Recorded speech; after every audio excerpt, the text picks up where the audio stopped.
Thank you for joining me to learn more about mindfulness, research, and best practices. I'm Kimberlee Bethany Bonura.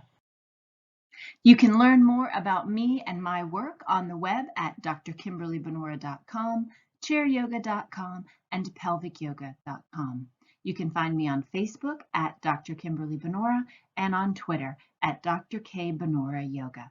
If you want to stay updated for when I post new videos, then like this video and subscribe to my channel. By continuing with the video, you, the viewer, are agreeing to and accepting the terms of the provided waiver of liability. Hello and welcome back. In this lesson, we'll be discussing the research, theory, and benefits of the use of mindfulness strategies with older adults. In this lesson, we'll first start with the definition of mindfulness.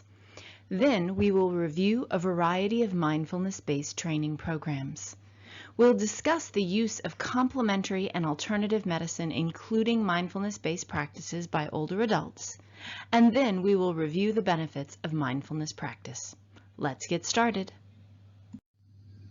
At its simplest, mindfulness means being aware of your mind, being aware of what goes on in your thoughts.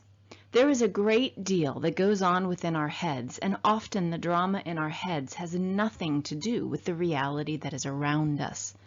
It's often our regrets of the past, the expectations that weren't met in the present, and our fears or hopes for the future. Mindfulness is not about changing our minds or focusing our minds or controlling our minds.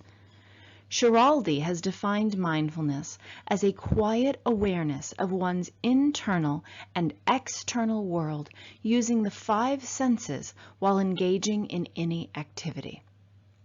At its core, in its simplest definition, mindfulness is being aware of your mind.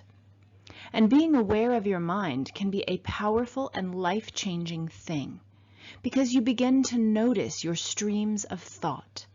And that means you can notice when your thoughts run away from you. When we practice mindfulness strategies, we learn to pay attention to our thoughts, to notice that thoughts, when we let go of them, arise and then disappear. They are like soap bubbles. We blow them and then they pop or dissipate in the air. We have thoughts, but we are not our thoughts. We don't have to accept, embrace, or identify with them.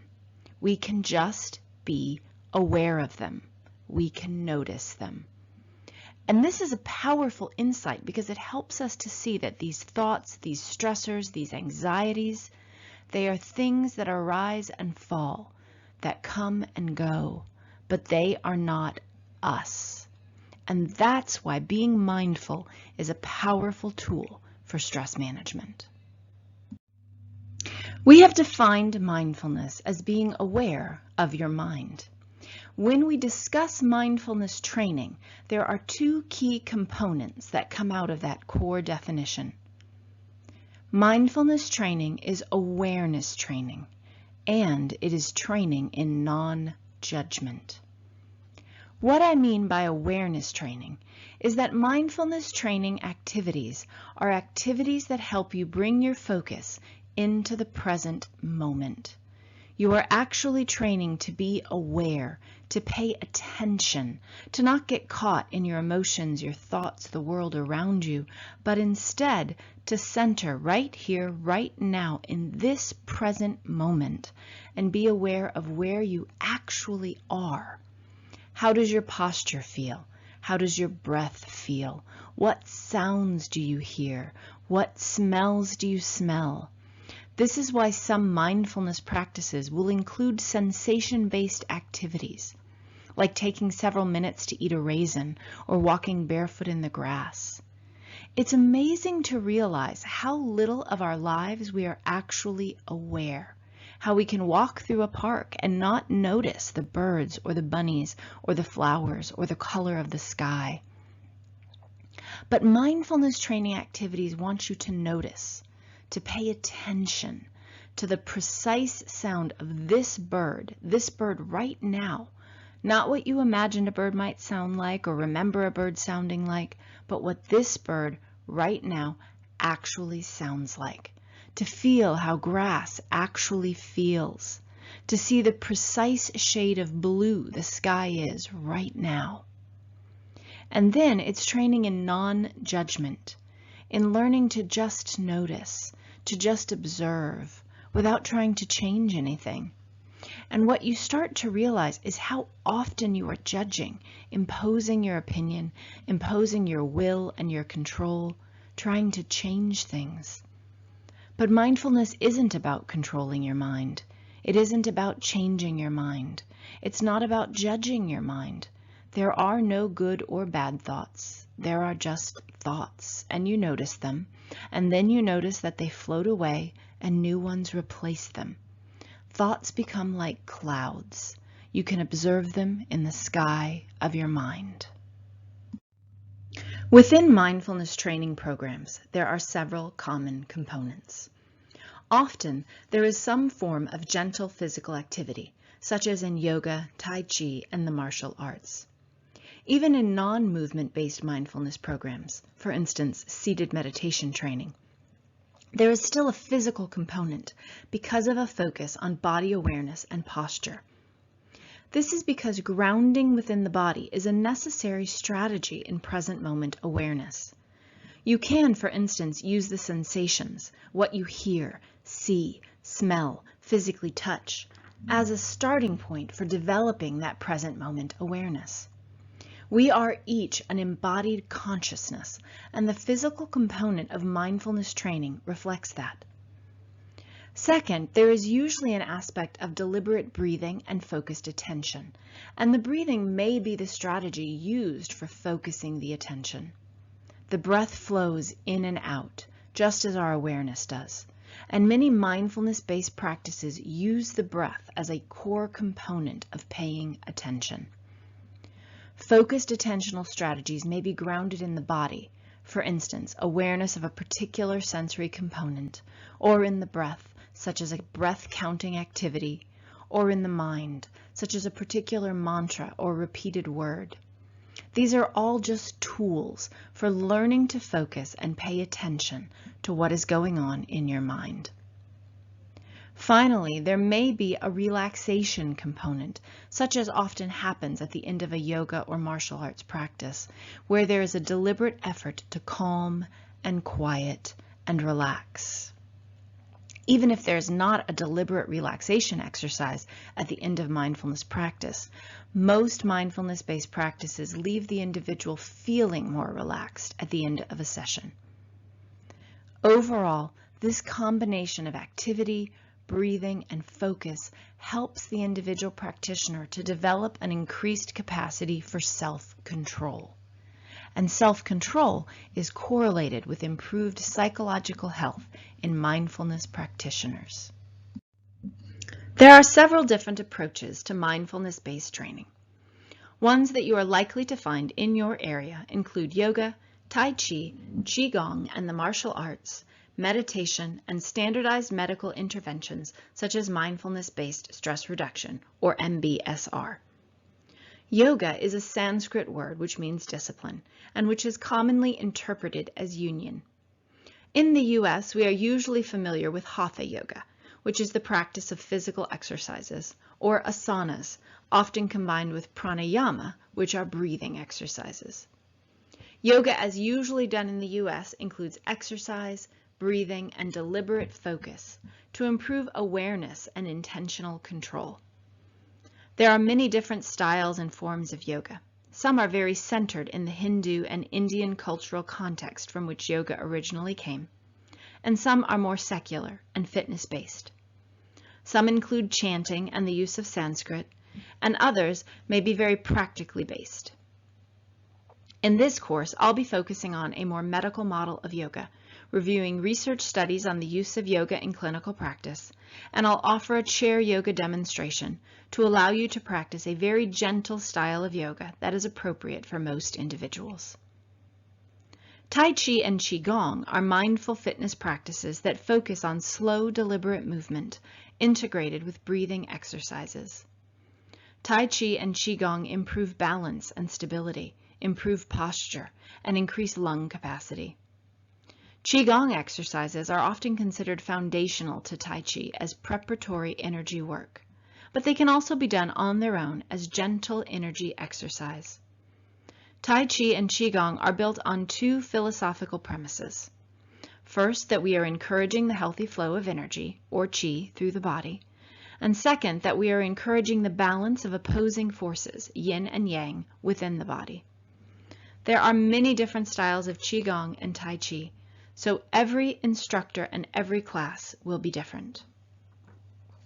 I encourage you to look for a Tai Chi class in your area. In many cities, you may even be able to find an outdoor class in a park, which is the best way to practice. Meditation is usually included in yoga, Tai Chi, Qigong, and martial arts classes, but you can also find dedicated meditation classes. Generally, dedicated meditation programs are performed seated and with guidance either to focused attention or open monitoring. Meditation programs may be rooted in a variety of historical and religious contexts, and you can find meditation influenced by the Hindu tradition, the Buddhist tradition, the Christian contemplative tradition, as well as other frameworks. Mindfulness-based stress reduction is a specific meditative framework which was developed by Dr. Jon Kabat-Zinn. MBSR has been extensively researched in healthcare settings and has a strong empirical basis for reducing stress and supporting quality of life for individuals with chronic conditions. I have a link to some resources by Dr. Kabat-Zinn in the Additional Resources section of Module 4. Finally, if you're going to work with your clients on mindfulness-based practices, you may also want to be aware of other complementary and alternative medicine, abbreviated CAM. These integrated healthcare strategies may include acupuncture, guided imagery, massage, dietary supplements, and other stress-reducing and healing modalities. So, why should you learn more about mindfulness-based strategies? We'll talk more about the benefits of mindfulness in a moment, but first I want to make clear that whether or not you are already referring clients to mindfulness, it's likely that some of your clients are already using mindfulness practices. Survey research among yoga practitioners, for instance, has shown that many are using it as self-care for well-being. For instance, 63.7% use yoga for wellness and preventative benefits, and 47.9% use yoga to manage specific health conditions. But only 53% of older adult yoga practitioners actually share this information with their healthcare practitioners. So people are using yoga and other mindfulness-based practices for their health, but not telling their doctors and mental health care providers. If you learn more about mindfulness, you can support more open dialogue with your clients, which will better support overall health. As some further information on this, a large-scale survey of community-dwelling older adults found that 62.9% had used at least one CAM modality, and many of those individuals were self-medicating. There can be potential contraindications for the use of certain CAM modalities, including mindfulness-based strategies, so it's best for health and well-being if individuals are using these techniques with their doctor and their mental health provider's awareness. I'll talk more about contraindications in Module 3. I hope you see why it's important for you to be informed about mindfulness-based strategies. This will allow you to support your clients who are already using mindfulness, to be informed and use the practices effectively. And it will also provide you with another set of tools for all of your clients. Be aware and be open-minded so that you can engage in open dialogue with your clients about the benefits and potential contraindications of mindfulness practice. What are the benefits of mindfulness-based practice? When we are looking at the physical health, when we look at yoga and Tai Chi, which offer gentle physical exercise, we see a lot of physical benefits. There is overall improved physical health. Research shows physical effects such as reduced blood pressure and cholesterol and improved hormonal profiles. This can be important for individuals with cardiovascular disease and for individuals with diabetes. Yoga and Tai Chi are both fantastic for balance training. We see, for instance, that when individuals practice yoga and Tai Chi regularly, there is a reduced risk of falls and also a decreased fear of falling. And this translates into increasing confidence, which leads to more engagement in social activities and improved activities of daily living. So the impact on balance can really be an across-the-board benefit. And of course, there is also an improvement in flexibility, which improves activities of daily living and quality of life, because if you're getting back the capacity to reach that high shelf or tie your shoes or fasten your own dress, that increases the sense of independence and well-being. Because of the work with core body strength, we see improvements in the core body, which can reduce incontinence. This can be a major impact on quality of life, as older women often express that incontinence is a major stressor and a limiting factor in their quality of life. Research has shown some impact on immune response. This may be because of the stress reduction effects and how reduced stress improves the hormone profiles. Some research studies have found that regular meditation practice improves immune response when exposed to viruses and bacteria.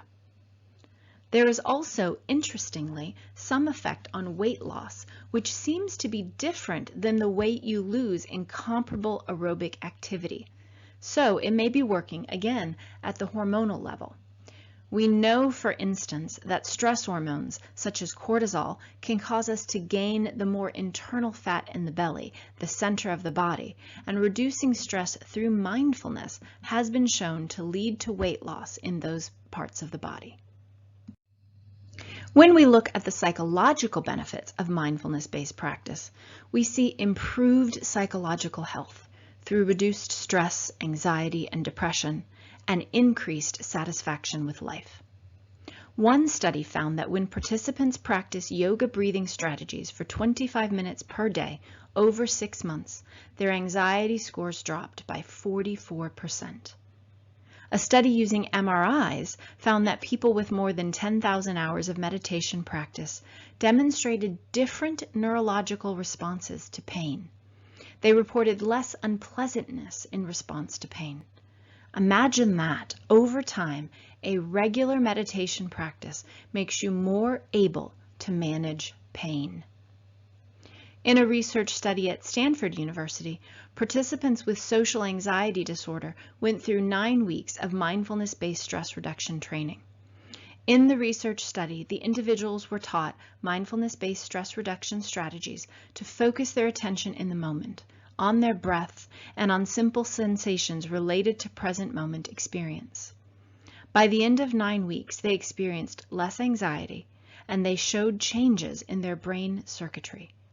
In particular, MRIs showed greater activity in parts of the brain related to visual attention. So we can see that mindfulness-based practices improve psychological health by making concrete changes to the brain. When we're talking about the effects of mindfulness-based practice on health, we're really looking at multifaceted benefits. We're seeing facilitation of activities of daily living because of improvements in balance and strength and flexibility, but also because of improvements in reducing anxiety and fear of falling. We're seeing more self-efficacy, and so feeling like you can do more leads you to do more, which further helps you to feel you can do more. We're seeing reductions in pain, potentially because of changes in the structure of the brain itself. We're seeing improved sleep and reduced insomnia, perhaps because of changes in the hormones, perhaps because of reductions in stress. And then, because the mindfulness practicing individual is sleeping better, he or she is feeling less stressed and less anxious. We know that fatigue can exacerbate psychological distress. So feeling better, sleeping better, and then sleeping better, feeling still better. Mindfulness sets off a wonderful cycle of continued improvements in health and well-being. And here is what is beautiful. A little makes a difference. Yes, I mentioned the study on pain with 10,000-hour experienced meditators, but empirical research shows that mindfulness yields results quickly. More is better, but a little helps. One research study found that a mindful approach to dishwashing reduced stress levels by 27%. Another found that just 12 minutes of daily meditation reduced both perceptions of stress and levels of inflammatory markers in the blood. Taking time to do a little bit of meditation each day can lead to positive benefits for the body and the mind. That's why I encourage you to learn more about mindfulness, so that you can recommend it when appropriate to your older adult clients, and so you can also experience the benefits in yourself. In our next module, we'll move from discussion to practice. I'm going to walk you through a variety of different mindfulness strategies so that you can try them yourself and see how you feel. Pay attention. Notice if you feel calmer. See how your shoulders and neck feel. See how your mind feels. See if you sleep better that night and have more energy the next day. I hope this has been helpful information, which will support you in integrating mindfulness practices into your therapeutic work with older adult clients. If you have questions, please let me know, either via the class discussion board or after the class has ended. You are always welcome to email me at learn@drkimberleebonura.com. You can find me on the internet at www.drkimberleebonura.com. Thank you for joining me in this lesson. Have a great day. Thank you for joining me to learn more about mindfulness research and best practices. If you like my content, please subscribe to my channel to stay updated for new videos. I'll see you next time.